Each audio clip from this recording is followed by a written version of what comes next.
तीन बड़ी रियासतें थी दोस्तों जिन्होंने स्टैंड स्टिल एग्रीमेंट पर हस्ताक्षर किए, यानी कि वो दोस्तों अपने आप में आजाद रहना चाहती थी। वो न तो भारत में मिलना चाहती थी और ना ही पाकिस्तान में मिलना चाहती थी। तो जानिए दोस्तों वो तीन रियासतें कौन सी थी। उनमें से दोस्तों एक तो थी जम्मू कश्मीर रियासत। कौन सी थी भाई? जम्मू कश्मीर रियासत। एक थी दोस्तों जूनागढ़ रियासत और एक थी भाई साहब हैदराबाद रियासत। जो भोपाल रियासत है दोस्तों ऑप्शनों की संख्या 4 पूरी करने के लिए ऑप्शन में डाल दिया गया है। ऐसी कोई रियासत नहीं थी जो दोस्तों भारत और पाकिस्तान में शामिल होना चाहती थी या स्वतंत्र रहना चाहती थी। ये तीन ही ऐसी देशी रियासतें थी दोस्तों, जम्मू कश्मीर, जूनागढ़ और हैदराबाद, जो आजाद रहना चाहती थी, यानी भारत में शामिल नहीं होना चाहती थी। अब दोस्तों यहां पर कई प्रकार के ऐसे मुद्दे थे जो देश की एकता और अखंडता को खतरे में डाल रहे थे या राष्ट्रीय भावना को दोस्तों खतरे में डाल रहे थे।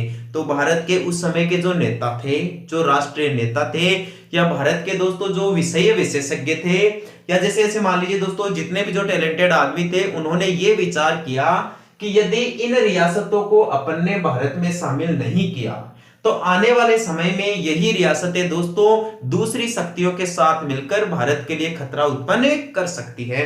तो उन दोस्तों उस समय भारत के पंडित जवाहरलाल नेहरू ने, सरदार वल्लभ भाई पटेल ने, चक्रवर्ती राजगोपालाचारी ने, उन्होंने मिलकर क्या किया दोस्तों, इन रियासतों को भारत में मिलाने के लिए भूमिका निभाई या महत्वपूर्ण कदम उठाए। देखिए दोस्तों जम्मू कश्मीर रियासत वही है दोस्तों जहां 370 लगी हुई थी, या जो आज का जम्मू कश्मीर राज्य है और लद्दाख क्षेत्र है उसको मिलाकर दोस्तों जम्मू कश्मीर कहा जाता था। इसमें दोस्तों उस समय पीओके भी शामिल था। ठीक है, आज दोस्तों ये वो जम्मू कश्मीर है जो आज तीन भागों में बट गया है भाई। एक तो पीओके पाक ऑक्यूपाइड कश्मीर, एक भारत का जम्मू एंड कश्मीर केंद्र शासित प्रदेश और एक भारत का लद्दाख केंद्र शासित प्रदेश। तो इन तीनों को मिलाकर दोस्तों उस समय जम्मू कश्मीर कहा जाता था। एक हो गया दोस्तों जूनागढ़ रियासत। जूनागढ़ रियासत दोस्तों बीकानेर में है भाई।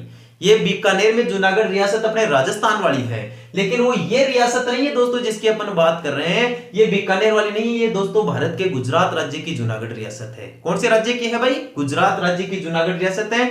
आपसे क्वेश्चन पूछ ले जाए राजस्थान में कि जूनागढ़ का किला कहां पर है, दोस्तों बीकानेर के किले को जूनागढ़ का किला कहा जाता है। ठीक है, लेकिन ये जो जूनागढ़ रियासत है ना, जूनागढ़ रियासत है, ये जूनागढ़ रियासत दोस्तों गुजरात राज्य की जूनागढ़ रियासत थी जिसने स्वतंत्र रहने का फैसला लिया था, यानी भारत में शामिल होने के लिए इसने मना कर दिया था। एक है दोस्तों हैदराबाद रियासत। वर्तमान समय में दोस्तों आंध्र प्रदेश और जो तेलंगाना राज्य है उनकी संयुक्त राजधानी है भाई साहब हैदराबाद। वैसे सही तरीके से देखा जाए तो ये जो हैदराबाद रियासत है दोस्तों ये तेलंगाना राज्य में आ गई है। 2 जून 2014 को भारत का 29वां राज्य बना था भाई साहब तेलंगाना। आज भारत में राज्यों की संख्या 28 ही है। क्यों? क्योंकि 5 अगस्त 2019 को जब जम्मू कश्मीर से धारा 370 हटा दी गई तो उस समय जम्मू कश्मीर का राज्य का दर्जा तो हटा दिया गया और उसे 2 केंद्र शासित प्रदेशों में बांट दिया गया, एक तो लद्दाख और एक जम्मू एंड कश्मीर। ठीक है, तो तेलंगाना की राजधानी है दोस्तों हैदराबाद। जो आंध्र प्रदेश अलग हुआ है जिसे सीमांध्र प्रदेश भी कहा जाता है, वो दोस्तों अपनी नई राजधानी बना रहा है अमरावती। और अमरावती दोस्तों कृष्णा नदी के तट पर बनाई जा रही है। इन महत्वपूर्ण कंटेंट्स का आप ध्यान रखना। अब आइए दोस्तों अपने महत्वपूर्ण बिंदु पर पूछ रहा है। अब मैंने आपको बताया कि इन रियासतों को भारत में मिलाने के लिए चक्रवर्ती राजगोपालाचारी ने भूमिका निभाई, पंडित जवाहरलाल नेहरू ने भूमिका निभाई और सरदार वल्लभ भाई पटेल ने भूमिका निभाई। तो सरदार वल्लभ भाई पटेल के बारे में आपसे क्वेश्चन पूछ रहा है कि सरदार वल्लभ भाई पटेल ने कौन सी रियासत को सैनिक कार्यवाही या पुलिस कार्यवाही के माध्यम से भारत में शामिल किया। दोस्तों यदि इन चारों रियासतों की अपन बात करें तो अपना सही आंसर होगा भाई साहब हैदराबाद रियासत। कौन सी थी भाई? हैदराबाद रियासत। दोस्तों जो हैदराबाद का शासक था उसका नाम था निजाम अली। हैदराबाद के शासक का क्या नाम था भाई? निजाम अली था। और दोस्तों वो एक मुसलमान शासक था। ठीक है, ऐसा बताया जाता है कि इस निजाम अली के संबंध अप्रत्यक्ष रूप से उस समय पाकिस्तान के साथ दर्शाए जा रहे थे, यानी कि पाकिस्तान के साथ दोस्तों इसके कूटनीतिक रिश्ते थे और जो भारत के विरोधी थे। भारत के विरोधी होने का मतलब है इसकी एकता और अखंडता को ये खतरे में डाल रही थी। तो दोस्तों भारत के राजनेताओं को ये बात जची नहीं या उनको रास नहीं आई। तो भारत के राजनेताओं ने फैसला लिया कि इस रोड़े को आज ही खत्म कर देना चाहिए, वरना यह आगे चल के अपने को भविष्य में परेशान करता रहेगा, अपने देश के लिए खतरा उत्पन्न करता रहेगा। तो ये क्या करता था दोस्तों, ये भारत को दबाता किस जोर पे था, इसके पास में एक दोस्तों उग्रवादी संगठन था, जिसे अपन आतंकवादी संगठन भी कह सकते हैं। उसका नाम था दोस्तों खतरनाक रजाकार संगठन। उस रजाकार संगठन के बलबूते दोस्तों, ये ज्यादा कहने का मतलब उछल कूद करता था, यह भारत के खिलाफ अपने फैसले लेने के लिए तैयार हो जाता था। तो भारत सरकार ने क्या किया दोस्तों, सरदार वल्लभ भाई पटेल के नेतृत्व में यहाँ पर दोस्तों आर्मी तैनात कर दी गई, यानी सैनिक कार्यवाही कर दी गई, और सैनिक कार्यवाही के माध्यम से इसका जो उग्रवादी संगठन था रजाकार, उसको तो दोस्तों समाप्त कर दिया गया, उसको तो तबाह कर दिया गया, और हैदराबाद रियासत को दोस्तों भारत में शामिल कर लिया गया। आ रही है बात समझ में। भारत की ऐसी कौन सी रियासत थी जिसे सरदार वल्लभ भाई पटेल ने सैनिक कार्यवाही के माध्यम से भारत में शामिल किया, उस रियासत का नाम था भाई साहब हैदराबाद। अब बाकी दोस्तों इन दो रियासतों के बारे में भी पूछ लीजिए, यदि फर्स्ट ग्रेड टीचर के फर्स्ट पेपर में जीके एंड जीएस में, यानी जनरल नॉलेज और जनरल साइंस के पेपर में यदि हैदराबाद रियासत के बारे में क्वेश्चन पूछ लिया गया, तो आगामी समय में दोस्तों आपके लिए सेकंड ग्रेड की एग्जाम होने वाली है, रीट मेंस यानी थर्ड ग्रेड की मेन एग्जाम होने वाली है, वहां पर दोस्तों इनसे भी कोई क्वेश्चन पूछा जा सकता है, या दोस्तों यहां से भी कोई ना कोई क्वेश्चन दोहरा कर पूछा जा सकता है। जैसे आपसे पूछ ले कि हैदराबाद का शासक कौन था, भाई निजाम अली था। आपसे क्वेश्चन पूछ ले जाए कि जो हैदराबाद रियासत का शासक था निजाम अली, वो अपने पास में कौन सा जो खतरनाक उग्रवादी संगठन रखता था, उसका नाम था दोस्तों रजाकार। क्या नाम था भाई, रजाकार। तो यहां से भी क्वेश्चंस पूछे जा सकते हैं। यहां से क्या क्वेश्चंस पूछे जा सकते हैं, हैदराबाद के बारे में एक लास्ट क्वेश्चन और ध्यान रखना आप, हैदराबाद को कब शामिल किया गया। हैदराबाद को दोस्तों शामिल किया गया था नवंबर 1948 को। नवंबर 1948 में हैदराबाद रियासत का भारत में विलय कर लिया गया भाई। बाकी दो रियासत देखिए, जो आपकी जम्मू कश्मीर रियासत है, इसको मिलाया गया था दोस्तों 1947 ईस्वी में, अक्टूबर 1947। अक्टूबर 1947 में जम्मू कश्मीर रियासत का विलय भारत में कर दिया गया। और जो जूनागढ़ रियासत है, इसका भारत में विलय किया गया था भाई साहब फरवरी 1948 में। फरवरी 1948 में जूनागढ़ रियासत को भारत में मिला लिया गया। अक्टूबर 1947 को जम्मू कश्मीर रियासत को भारत में मिला लिया गया, और नवंबर 1948 को हैदराबाद रियासत को भारत में मिला लिया गया। थोड़ी सी शॉर्ट कहानी इनकी भी देख लीजिए आप, जम्मू कश्मीर रियासत की और जूनागढ़ रियासत की। दोस्तों जम्मू कश्मीर रियासत का शासक था हरि सिंह। जम्मू कश्मीर रियासत का राजा कौन था भाई, हरि सिंह। हरि सिंह ने क्या किया दोस्तों, आजादी के समय खुद आजाद रहने का फैसला किया, यानी भारत में शामिल होने का निर्णय इसने नहीं लिया, ना ही इसने पाकिस्तान में शामिल होने का निर्णय लिया। लेकिन दोस्तों इसका जो रुझान था ना हरि सिंह का जम्मू कश्मीर रियासत को लेकर, इसका रुझान दोस्तों दोनों देशों की तरफ था, यानी कि ये भारत में भी शामिल होना चाहता था और ये पाकिस्तान में भी शामिल होना चाहता था। तो दोस्तों जब दोनों देशों के बीच में ये सहमति प्रकट कर रहा था, तो भारत वालों ने कहा कि भाई तेरे को शामिल होना तो जल्दी से शामिल हो जा, या फिर अपने स्वतंत्र निर्णय ले, या फिर पाकिस्तान में शामिल हो, क्यों परेशान कर रहा भाई, कभी हाँ कह रहा है कभी ना कह रहा है, इसका क्या कारण है। तो दोस्तों भारत को तो तसल्ली रह गई हरि सिंह के निर्णय को लेकर कि जाएगा कहां, आएगा तो भारत में। लेकिन पाकिस्तान को दोस्तों इस बात की तसल्ली नहीं रही, पाकिस्तान ने जल्दबाजी कर दी दोस्तों, पाकिस्तान ने हड़बड़ी में जम्मू कश्मीर पे आक्रमण कर दिया भाई अक्टूबर 1947 में, कि अपन आक्रमण करके जम्मू कश्मीर रियासत को पाकिस्तान में शामिल कर ले। भाई हरि सिंह ऐसे तो साइन कर नहीं रहा पाकिस्तान में मिलने के लिए, तो कैसे न कैसे इसको दोस्तों दबाकर इसके अंदर शामिल कर लिया जाए, या दबाव डालकर, या यहां पर उग्रवादी संगठन चलाकर, या कहीं किसी भी प्रकार का जम्मू कश्मीर पे दबाव डालकर इसे पाकिस्तान में शामिल कर लिया जाए। तो उस समय दोस्तों क्या किया, जम्मू कश्मीर का जो शासक था हरि सिंह, उसने क्या किया दोस्तों, पाकिस्तान के आक्रमण करने देने के बाद भारत से मदद मांगी दोस्तों।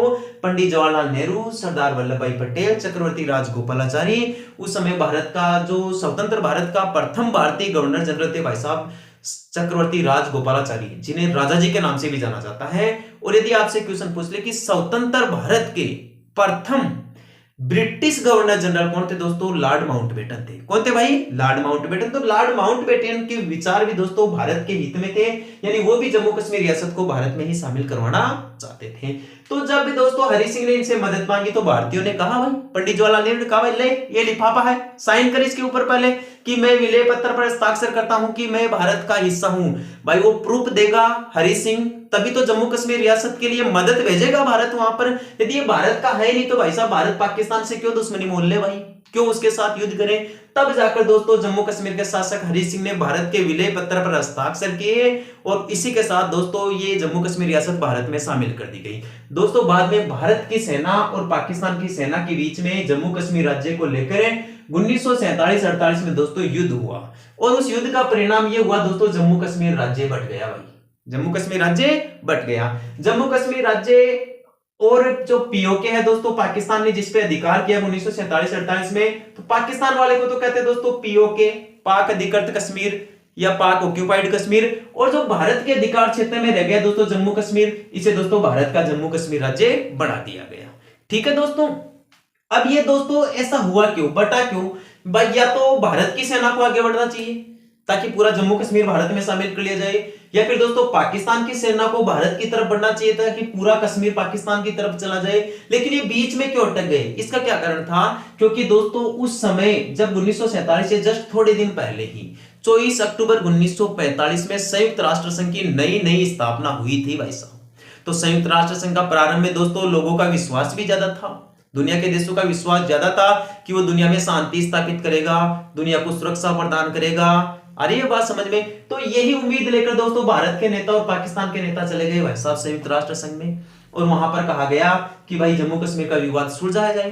तो उस समय दोस्तों संयुक्त राष्ट्र संघ ने यह निर्णय दे दिया कि आप शांति बनाए रखें और यथास्थिति बनाए रखें। यथास्थिति कायम रखने का मतलब था कि जहां पाकिस्तान की सेना है वहां पाकिस्तान की सेना डटे रहे, और जहां भारत की सेना है वहां भारत की सेना डटी रहे, जब तक कि मैं फैसला ना दे दूं, जब तक कि संयुक्त राष्ट्र संघ फैसला ना दे दे। तो दोस्तों दोनों देशों की सीमाएं, जो दोनों देशों की सेनाएं हैं वो दोनों तरफ डट गई भाई।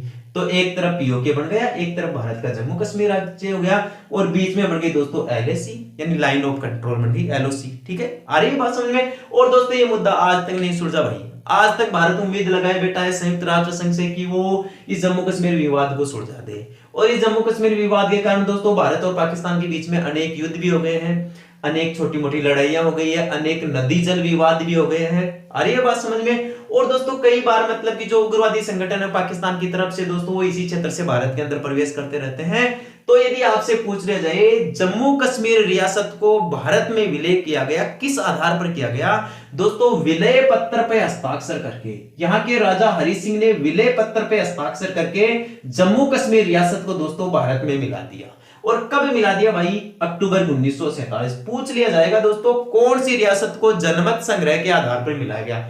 जनमत संग्रह नहीं, विलय पत्र पर हस्ताक्षर करवा के मिलाया गया जम्मू कश्मीर रियासत को। कौन सी रियासत को सैनिक कार्यवाही या पुलिस कार्यवाही के माध्यम से भारत में मिलाया गया दोस्तों? हैदराबाद रियासत को मिलाया गया। अब एक रियासत बच गई भाई साहब, जूनागढ़ रियासत। कौन सी भाई? जूनागढ़ रियासत। यहां दोस्तों इसे जनमत संग्रह के आधार पर भारत में मिलाया गया।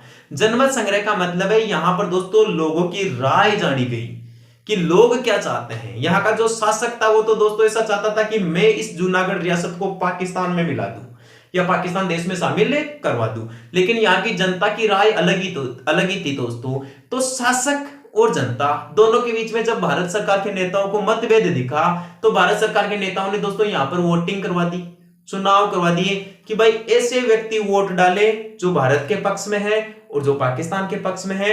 जहां ज्यादा वोट गिरेंगे दोस्तों वहीं पर इस जूनागढ़ रियासत को शामिल कर दिया जाएगा। तो यहां जनमत संग्रह करवाया गया, चुनाव करवाया गया, वोटिंग करवाई गई, और उसके माध्यम से दोस्तों ज्यादातर जनता ने दोस्तों भारत देश को चुना रहने के लिए या अपनी रियासत का विलय करने के लिए। इसी आधार पर दोस्तों जूनागढ़ रियासत को भारत में मिला लिया गया। दोबारा देखिए क्वेश्चन का एक बार शॉर्ट रिवाइज देखें, काफी अच्छा क्वेश्चन है।